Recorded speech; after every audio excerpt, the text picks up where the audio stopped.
سبح اسم ربك الأعلى الذي خلق فسوى والذي قدر فهدى والذي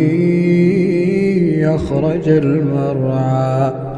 فجعله غثاء نحوا سنقرئك فلا تنسى إلا ما شاء الله إنه يعلم الجهر وما يخفى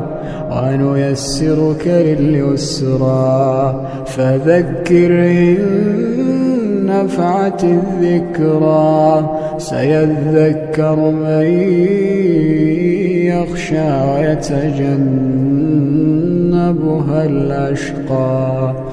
الأشقى الذي يصلى